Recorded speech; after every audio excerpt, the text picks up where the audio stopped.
நண்பர்களே, இன்னைக்கு உங்கள சந்திக்கிறது எனக்கு ரொம்ப சந்தோஷம். இந்த தளத்துக்கு நீங்க வந்ததுக்கு நன்றி. உங்களுக்காக ஆண்டவர் நெறைய விஷயங்கள வச்சிருக்கிறாருன்றத உங்ககிட்ட பகிர்ந்துக்க நான் விரும்புறேன். இன்னைக்கு உங்க கூட நான் பேச வேண்டிய விஷயத்துக்குள்ள போறதுக்கு முன்னாடி, சில விஷயங்கள சொல்லிக்க விரும்புறேன். நீங்க ஜான் கிஃப்டா அப்படின்ற என்னோட Instagram, Facebook, YouTube மூலமா என்ன ஃபாலோ பண்ணி என்னோட பதிவுகள நீங்க பெறலாம். தினமும் என்னோட பாட்காஸ்ட் நீங்க கேட்கலாம். ஆண்டவரோட கிருபையில அதெல்லாம் நல்ல கிரியை செய்து வர்றத நான் பார்க்கிறேன். நீங்களும் அத தினமும் கேளுங்க. நிச்சயமா அது உங்களுக்கு ஒரு பெரிய ஆசீர்வாதமா இருக்கும்னு என்னால சொல்ல முடியும். ஜான் கிஃப்டா அப்படின்ற என்னோட யூடியூப் சேனலை தினமும் பார்க்க மறக்காதீங்க. Fuel for the soul with John கிஃப்டா அப்படின்ற இங்கிலீஷ் பாட்காஸ்டையும் நீங்க தினமும் கேட்கலாம். www.johngifta.com அப்படின்ற என்னோட வெப்சைட்லையும் இது எல்லாமே இருக்கும். நிறைய மக்கள் சொல்ற ஒரு விஷயம் என்னன்னா, ஜான், நான் பிரசங்கங்களை கேட்கிறேன், பல விதங்கள்ல ஆண்டவரோட வார்த்தைகளால என்னை நிரப்பிக்க முயற்சி பண்றேன். ஆனா என்னால வேத வார்த்தைகளை என்னோட அன்றாட வாழ்க்கையில ஞாபகம் வச்சுக்க முடியல. தினம் தினம் சவால்களை சந்திக்கிறேன். சோதனைக்குள்ள விழுறதுக்கான வாய்ப்பு நிறைய வருது. சில குறிப்பிட்ட சோதனைகளை கையாளுறப்ப அந்த சமயத்துல என்னால ஆண்டவரோட வார்த்தைய என்னோட மனசுல கொண்டு வர முடியல. வேத வசனங்களை நினைவுபடுத்திக்க முடியல. இப்படி எல்லாம் சொல்றாங்க. உங்க கூட ஒரு விஷயத்தை நான் பகிர்ந்துக்க விரும்புறேன். நமக்கு ஞாபகம் வர வேண்டியதை நினைவுபடுத்துறவர் பரிசுத்த ஆவியானவர் தான். பரிசுத்த ஆவியானவரால தான் நம்ம வழிநடத்தப்படணும். இதெல்லாம் உண்மைதான். இதை பத்தி நிறைய பேசலாம். ஆனா இன்னொரு கோணத்துல இதை நம்ம கவனிக்கணும். நிறைய மக்கள் வெறுமனே ஆண்டவரோட வார்த்தைகளை வாசிக்கிறாங்க. அன்றாட வேலையில ஒரு வேலையை முடிக்கிற மாதிரி வாசிச்சு முடிக்கிறாங்க. அல்லது ஏதாச்சும் வேதாகம போட்டி மாதிரியான விஷயங்களுக்காக படிக்கிறாங்க. அவ்வளவுதான். நான் ரொம்ப முக்கியமான ஒரு விஷயத்தை இங்க சொல்ல விரும்புறேன். அது நிச்சயமா உங்களுக்கு உதவிகரமா இருக்கும்.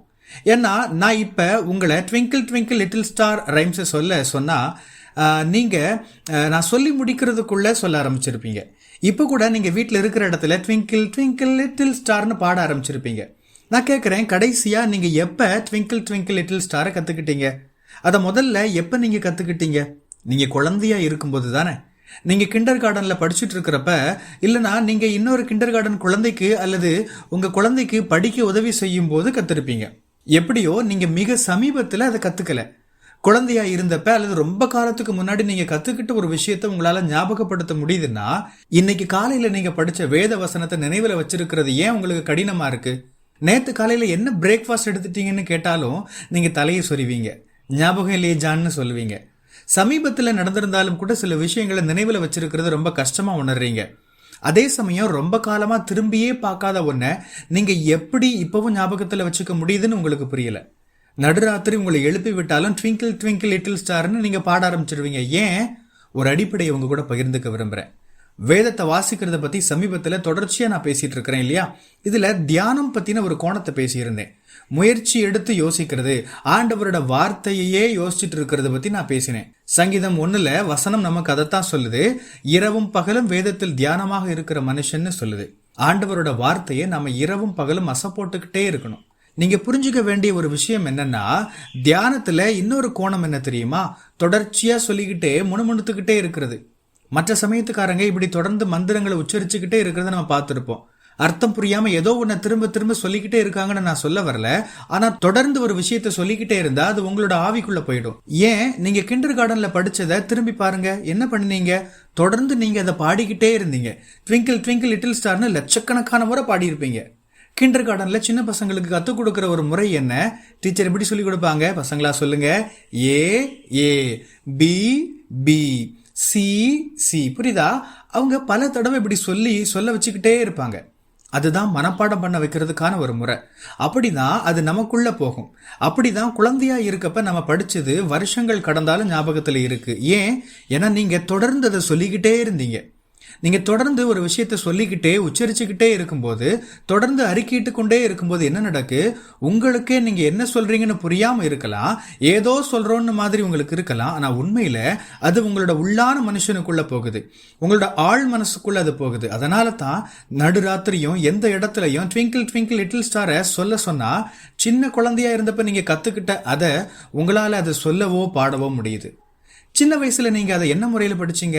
தொடர்ச்சியா அதை சொல்லிக்கிட்டே இருந்தீங்க, உச்சரிச்சுக்கிட்டே, அறிக்கை செஞ்சுக்கிட்டே இருந்தீங்க, பாடிக்கிட்டே இருந்தீங்க. யோசிச்சு பாருங்க. இன்னைக்கு நீங்க ஆண்டவரோட வார்த்தையை எடுத்துக்கிட்டீங்கன்னா ஒரு விஷயம் என்னால சொல்ல முடியும். ஆண்டவரோட வார்த்தையை பேசிக்கிட்டே இருங்க, தொடர்ந்து பேசிக்கிட்டே இருங்க. அது என்னன்னு உங்களுக்கு புரியாம இருந்தாலும் பரவாயில்ல. நான் இப்படிதான் செய்வேன். சில கடினமான சூழல்களில் நடக்கிறத என்னால் ஏற்றுக்க முடியாமல் இருக்கும்போது என்ன செய்வேன் தெரியுமா? ஆண்டவரே, நீங்கள் தான் என்னை உருவாக்கி இருக்கிறீங்க. நான் உம்முடைய செய்கையாக மாஸ்டர் பீஸாக இருக்கிறேன். நான் விசித்திர வினோதமாக உருவாக்கப்பட்டேன்னு உம்முடைய வார்த்தை சொல்லுது. ஆண்டவரே, உம்முடைய கரங்கள் என்னை உருவாக்கிட்டுன்னு சங்கீதம் 119:73 சொல்லுது. நீர் என்னை நேர்த்தியாக உருவாக்கி இருக்கிறீங்க, ஒரு குறிப்பிட்ட நோக்கத்துக்காக என்னை உருவாக்கி இருக்கிறீங்கன்னு சொல்லுவேன். நான் இதை தொடர்ந்து சொல்லிக்கிட்டு இருக்கிறப்ப, நான் இதை சொல்றப்ப உண்மையா ஆழ் மனசுல உணர்ந்து சொல்லலைனாலும் கூட அது தானாவே என் ஆழ் மனசுக்குள்ள போகுது. எந்த ஒரு குறிப்பிட்ட சமயத்திலையும் நான் உறுதியா நிற்க முடியும். நீ எதுக்கும் ஆக மாட்டேன்னு எதிரி சொல்றப்ப, ஜனங்க என்னை மட்டுப்படுத்தி பேசுறப்ப உடனடியா ஆண்டவரோட வார்த்தைகள் எனக்குள்ள வரும். அதுதான் என்னோட ஆழ் மனசுல இருக்கும். அதுதான் உண்மைன்னு எனக்கு தோணும். ஜான், இதை கேட்கறதுக்கு நல்லா தான் இருக்கு. ஆனா குழந்தையா இருக்கிறப்ப நம்ம கத்துக்கிட்டதை இப்ப ஞாபகம் வச்சிருக்கிறோம், சரிதான். ஆனா இன்னைக்கு அது எனக்கு எப்படி ஒர்க் அவுட் ஆகும்? வயசாகிருச்சு அப்படின்னு சொல்றீங்களா? உங்ககிட்ட ஒரு விஷயம் பகிர்ந்துக்கிறேன் பாருங்க. நான் யூனிவர்சிட்டியில் இன்ஜினியரிங் பண்ணிட்டு இருந்தப்போ ஒரு கணக்கு டீச்சர் ஸ்பெஷல் கிளாஸுக்காக வந்திருந்தார். அந்த வகுப்பில் ஒரு ஹைப்போதிசிஸ் எங்களுக்கு கற்றுக் கொடுத்தாரு. அது நல் ஹைப்போதிசிஸ்னு ஒன்று. அவர் என்ன பண்ணார் தெரியுமா? 25 நேரம் முழு வகுப்பையும் அதை சொல்ல வச்சாரு. திரும்ப திரும்ப சொல்ல வச்சாரு. வகுப்பு முடிஞ்சு வெளியில் போனப்ப எங்கள் எல்லாரோட மனசுலையும் இருந்தது என்ன தெரியுமா? அந்த ஹைப்போதிசிஸ் தான். அன்னைக்கு ஈவினிங் ஒரு இடத்துக்கு போகிறதுக்காக நான் பஸ்ஸில் ஏறினேன். எங்கே போகணும்னு கண்டக்டர் கேட்டார். என் மனசில் முழுசாக அந்த ஹைப்போதிசிஸ் தான் இருந்துச்சு. சட்டுன்னு அது வாய் வரைக்கும் வந்துருச்சு. நான் அதை சொல்ல போயிட்டேன். அப்போ தான் ஐயோ நான் என்ன பண்ணிட்டு இருக்கேன்னு எனக்கு தோணுச்சு. சிரிச்சுக்கிட்டே நான் இங்கே போகிறேன்னு சொன்னேன். நான் சொல்ல வர்றது புரியுதா? திரும்ப திரும்ப சொல்கிறதோட முக்கியத்துவம் அப்போ தான் புரிய ஆரம்பிச்சுது. சொல்லப்போனால் நான் அந்த ஹைப்போதிசிஸை தியானிச்சிருக்கேன். தொடர்ந்து சொல்லிக்கிட்டே இருந்ததால் அது மட்டும்தான் என் மனசில் இருந்துச்சு. உங்கள் வாழ்க்கையில் உண்மையாகவே நீங்கள் வெற்றியை பார்க்க விரும்புகிறீங்களா? எந்த ஒரு சவாலையும் நீங்கள் எதிர்கொள்ளணுமா? வேத வார்த்தையால் உங்களை நிரப்பிக்கோங்க. அது உங்கள் ஆழ் மனசில் இருக்கிற மாதிரி பார்த்துக்கோங்க. வேத வசனங்களை தொடர்ந்து தியானிங்க, தொடர்ந்து பேசுங்க. ஆண்டவரோட வார்த்தையை அறிக்கை பண்ணுங்க. அப்பதான் நீங்க உங்க வாழ்க்கையில சவால்களை எதிர்கொள்றப்ப உங்களுக்கு வேத வார்த்தைகள் நினைவுக்கு வரும். வாழ்க்கையின் யதார்த்தத்துக்குள்ள போயிட்டு இருக்கப்ப உங்களுக்கு வேத வார்த்தைகள் நினைவுக்கு வரும். அமேன். கர்த்தர் உங்களை ஆசீர்வதிப்பாராக. உங்களுடைய பகுதிகளில் பிரசங்கிக்க என்னை அழைக்க நீங்க விரும்பினா டிஸ்கிரிப்ஷன்ல இருக்கிற இமெயில் மூலமா என்ன நீங்க தொடர்பு கொள்ளலாம். பிரியமானவங்களே, இந்த செய்தி மூலமா நீங்க உற்சாகம் அடைஞ்சிருப்பீங்க, ஆசீர்வதிக்கப்பட்டிருப்பீங்கன்னு விசுவாசிக்கிறேன். திரும்பவும் ஞாபகப்படுத்துறேன், நீங்க ஜான் கிஃப்டா அப்படின்ற என்னோட இன்ஸ்டாகிராம், ஃபேஸ்புக், யூடியூப் மூலமா என்னை ஃபாலோ பண்ணி என்னோட பதிவுகளை பெறலாம். ஜான் கிஃப்டா அப்படின்ற என்னோட யூடியூப் சேனலை தினமும் பார்க்க மறக்காதீங்க. Fuel for the soul with John கிஃப்டா அப்படின்ற இங்கிலீஷ் பாட்காஸ்ட்டையும் நீங்கள் தினமும் கேட்கலாம். பாட்காஸ்ட் எபிசோடுக்கு நீங்கள் உங்களோட ரேட்டிங், ரிவ்யூ கொடுத்து ஷேர் பண்ண மறக்காதீங்க. www.johngifta.com அப்படின்ற என்னோட வெப்சைட்லையும் இது எல்லாமே இருக்கும். இந்த ஊழியத்தால் நீங்கள் ஆசீர்வதிக்கப்பட்டிருந்து மற்றவங்களுக்கும் இதே ஆசீர்வாதம் சேரணும்னு விரும்பினா நீங்களும் எங்க கூட சேர்ந்து ஆண்டவரோட ராஜ்யத்தை கட்டுற இந்த பணியை உங்களோட நிதி ஆதரவு மூலமாகவும் தாங்கலாம். கூகுள் பே அல்லது நெட் பேங்கிங் அல்லது பேபால் மூலமா நீங்க ஆதரவு தரலாம். எல்லா விவரங்களையும் டிஸ்கிரிப்ஷன்ல நீங்க பார்க்கலாம். ஆண்டவர் உங்களை ஆசீர்வதிப்பாராக.